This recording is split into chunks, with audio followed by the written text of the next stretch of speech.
That sounds like a band name. Thank you for joining me for the inaugural episode of Sucias Are My Favorite.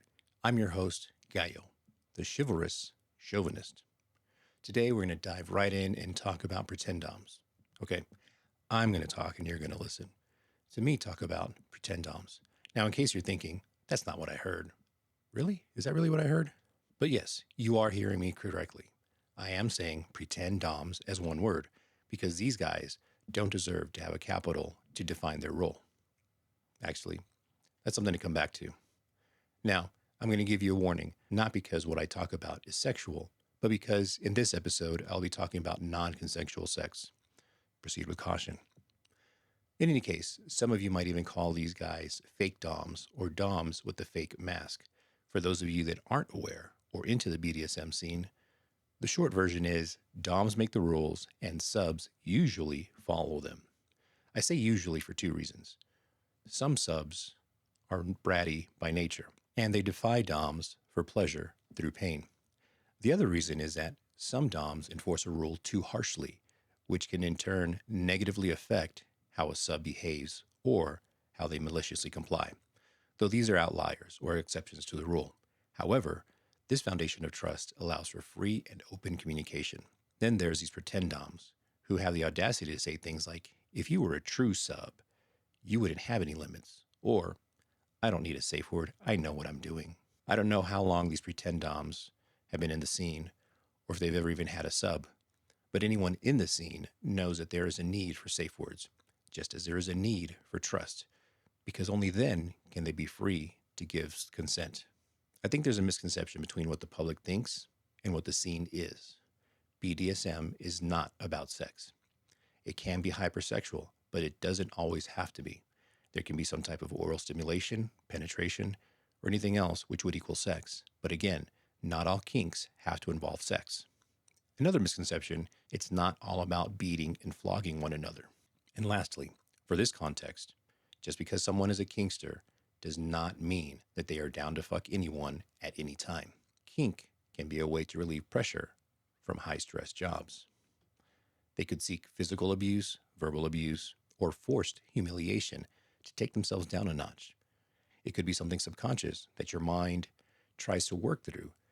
Think along the lines of self-harm or cutting, but having someone else inflict some sort of pain to deal with the internal pain that cannot be seen. This covers some of what can be done. But don't worry, we'll eventually cover more about kink. All of this will be driven by you, the listener, at least until there's so many of you I'll have to do polls or online submission forms.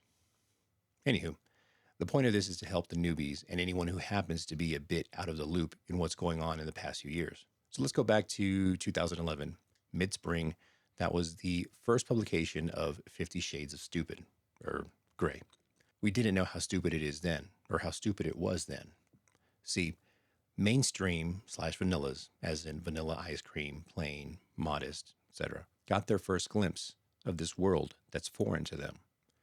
In a way, it sort of reminds me of American Horror Story, Carnival. Everyone comes to take a look at the oddities. Others seek some type of rendezvous. But by and large, the vanillas are content to live their lives with their blinders on, which is fine. Stay in your lane and enjoy the shit show as you drive past a carnage. Nothing for you here. Move along. But what really bothers me is the entitlement.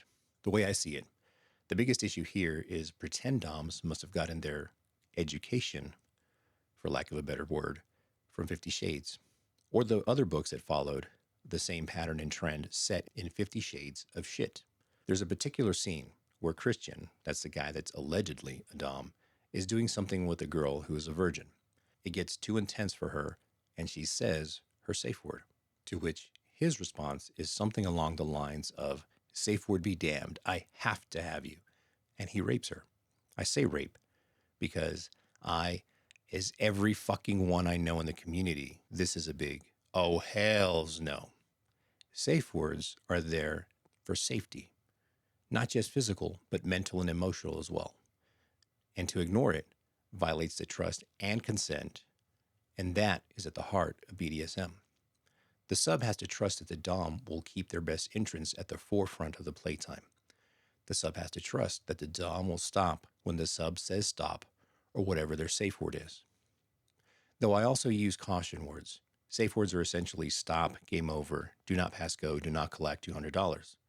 Caution words, I use them as a pause. That was a little too intense. Let's take it down a few notches and we'll build back up. There are too many scenarios to go through, but I'll give you an example. There are some people that are into CNC, or consensual non consent, is usually for some females that like to be taken by surprise and used, so to speak. They have their reasons, and I'm not one to judge anyone, much less kink shame. There can be more involved to it, but usually the female wants the male to force himself onto her so that she can't see who her attacker is. And to make sure it's really whom she's expecting, they'll plan for it to happen between X time or whatever the case may be. It's something that they arrange between themselves. And of course, at any time, she can make it stop by using her safe word. Now, based on conversations I've had with women across a broad spectrum of ethnicities, careers, political views, upbringings, all along the Gulf Coast, Arizona, Cali, Virginia, Kakalaki, Tennessee, 2 Canadian provinces, and a couple of Mexican states, I can say with some authority that roughly 1 out of 5 females, vanilla or kink, have fantasized about CNC. However, it is too taboo of a subject and not something someone volunteers on a first date, which is why there has to be a foundation of trust. I cannot reiterate this enough. Trust leads to consent, which can lead to kinky fun times. If any of you are prior service or happen to know how to play spades, spades is a card game in which the spade suit is a trump card. The hierarchy of trump cards goes big joker, little joker, which is based on the size of the picture of the joker, deuce or 2, king, queen, jack, 10, and down as usual. And so the Dom-sub relationship is something like that, where the Dom has a deck and all its face and high-value cards. But the sub has a big joker, and she can use it at any time. So you have to have trust and consent between 2 or more people before anything happens. And once you have both of those, all under the blanket of security, because one person can trust that the other is going to obey the safe word, then they can be safe, allowing anything to happen to them up until their stopping point. And I'm going to share a story based on this. I have a couple of subs. One of them, she has a high pain tolerance and likes to be hit, spanked, chokes, and all kinds of dirty, fun, kinky things, to include slapping and punching her in the face. But building up to it. You can't just come up and whack her with a full arm slap. But you can do a light face tap to her and then build up and hit harder and harder. I have another sub that's kind of the same, but she doesn't want anything happen to her face because she works in a professional setting. So she can't have any marks on her face or neck or anything that would be too revealing. So she prefers things to happen to her breasts. And I was playing with one and then the other within the same day. I was kind of in my mindset or frame of mind and forgot who I was playing with because I played with the first one earlier, the one that likes more pain. And when I was playing with the second, I slapped her in the face, not too hard, but just kind of a love tap, pay attention to me, look me in the eyes while I'm fucking you. However, after I slapped her, I saw her reaction in her face. She didn't use her safe word or a cautionary word, but I read her face and realized, oh shit, this isn't the sub that I can do this with. And it brought me back into the frame and brought me back into the scene where we were. And that can happen. When you're in the heat of the moment, you kind of lose track of what's going on, of what you're doing, and who you're playing with. Not so much like tunnel vision, but something along those lines. It's hard to explain all the sensations and feelings you're going through because it's just kind of a rush. And a little love tap like that on her face kind of snapped her out of it. But based on her facial reaction, I was like, oh shit, I can't do this to this one. This is the one that likes breast torture. Afterwards, we talked about it. She told me, hey, look, you slapped me in the face, and I kind of went with it because I recognized in your face that you made a mistake. It's not verbatim, just kind of the gist of what she'd said, because it'd been quite some time since we've had this conversation. But essentially, she was able to assess that she didn't need to use her safe word because she was still safe with me. I had realized my mistake and corrected through nonverbal communication. That, of course, comes after 2 decades of experience. To be clear, I'm not saying that I'm an awesome Dom and I don't need safe words. What I am saying is that even after decades of experience, one can still make mistakes.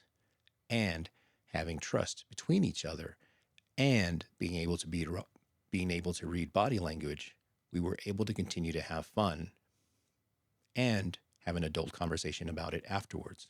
To reiterate, we had an issue, but there was enough trust to continue and have a chat about what she didn't like without any fear or worry or concern about how I might react or respond to what she didn't like. And we've still played a few times after that. That is kind of the point, though, the whole safety and trust and consent. Now, with my playthings, subs, slaves, pets, all the ones that I've had, I always give them a safe word and a cautionary word. The safe word isn't anything specific. Some dynamics have different criteria for their safe word. Sometimes they'll choose something that's just out of the blue or out of the ordinary and just random and obscure and has nothing to do with the dynamic that they're having. So they use something like kingfisher, pineapple, rhubarb, cheesecake, something that's completely non-sexual and non-related to what they're doing. So they know if they hear that word, it's time to stop. Now, I don't like that because a lot of times, like I said, when you're in the moment, the person might not remember what their safe word is. It's just one word. It can cause some anxiety trying to remember what that safe word is when you're here in the moment and take you out of the pleasure that you're receiving. I personally prefer to use anything that's a color red for the safe word. That's full stop. For example, it could be fire engine, fire truck, stop sign, apple. If they say anything related to the color red, that means stop. Cautionary words, I use yellow things like pineapple, taxi, banana, which of course means pause. Let's take it down a few notches and then ramp back up again in a different direction. That's what I prefer to use in these situations. And that is simply my preference to use with my subs or playthings. Now, I don't know exactly what to do with pretendoms. They don't use safe words to begin with. And I think for them, it's more about inflicting pain or establishing or asserting their dominance. But I have no idea for sure because I can't find a pretendom to have a conversation with. Hopefully, this can help educate them because BDSM is all about learning. You're not just going to become a dom overnight. I've been doing this for over 2 decades, and I'm still learning. In the beginning, I was kind of like a pretend dom in that path, that I was just making women do what I wanted to do. Nothing physical or painful, just basically subjugating them and making them do degrading things. Eventually, I kind of fell into the scene with the unicorn, that is a lifestyle term or a swingers term for a female that is bisexual, young, and DTF. So with the unicorn that I had, when I fell into the BDSM scene, I quickly found 2 mentors that kind of showed me the ropes, both literally and figuratively. And that's always an evolving thing. Like, no one knows everything about everything. Even in their own particular niche or their subject, people should always try to be learning, especially as a dom. I still have things that I could learn, I could improve on, and become better. I'm never going to be perfect. The issue is with these pretend doms, I think, of course, which started with 50 Shades of Grey. They popped up a little over 10 years ago or 8 years ago or whenever 50 Shades came out. So that became mainstream, and instead of learning anything, they just decide to mimic whatever it is that they see or read, which is a bad imitation of what kink and BDSM is. These pretend doms now have social media, especially after we've been on lockdown, that can attract females that are interested in kink or BDSM or think that they want to be a sub. And they get exploited by these pretend doms. Now you have a sub that has had a traumatic experience and now wants nothing to do with kink ever again, ruining any chances for her or him to live up to their full potential or have fulfilling sex. I actually have a friend on TikTok where she had an issue with the pretend dom, and she has been in the scene for quite a while. She knows what's right, what's wrong, what works, and what doesn't. She also agrees that 50 Shades did cause a lot of damage. She also agrees that social media helps propagate more and more pretend doms and for them to get more subs because, of course, the subs don't know what they're getting into. I've even seen where females on TikTok ask, hey, I want to be a sub, or do I find a dom? And of course, their DMs get flooded. And that type of relationship is not something that happens right now. It is a dance. You get to know someone, you talk to them for a little while, find out what they're into kink-wise. Maybe your interests and theirs don't align. Maybe you can adjust and compromise so you can play together. Or they're just too far apart and decide you don't want to play. However, one can introduce the other to someone else that is more aligned with their interests. And that can happen. That has happened. I've seen it for myself. That's part of what this community is. Another thing to think about is another thing I think that is great about kink is that it is kind of therapeutic in a sense, where you get to work through whatever past traumas you have. It can be sexual or non sexual, whatever that trauma is that happened in your life. And this is a way for you to deal with it in a healthy way without having to pay for help with a therapist. I'm not saying you shouldn't get a therapist or do kink instead of therapy, simply stating that for me, or my perception is that BDSM is or can be therapeutic.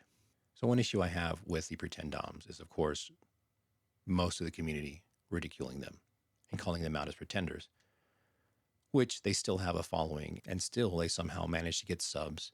The problem is that there's a lot to unpack at the same time and hard to try to figure out how to fix this because kink is so broad.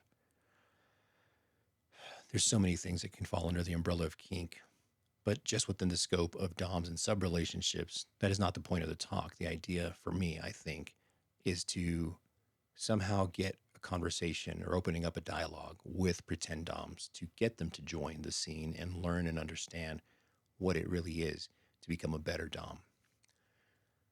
The problem I see is that most people in the kink and the BDSM scene essentially want to skin these guys alive instead of trying to embrace them and include them so that way they can learn.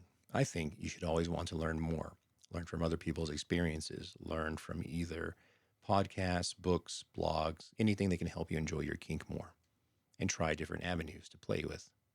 Personally, I like to focus more on rigging and the psychological interactions between one another.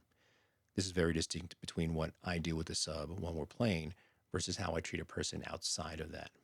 If you learned anything, you can find me through my website, sucias.xyz. Let me know what you thought about this episode. If you liked it or if you think someone can learn from this, share it with them. If you got the time, I'd appreciate a thumbs up or a like or whatever the rating system is on how you listen to this.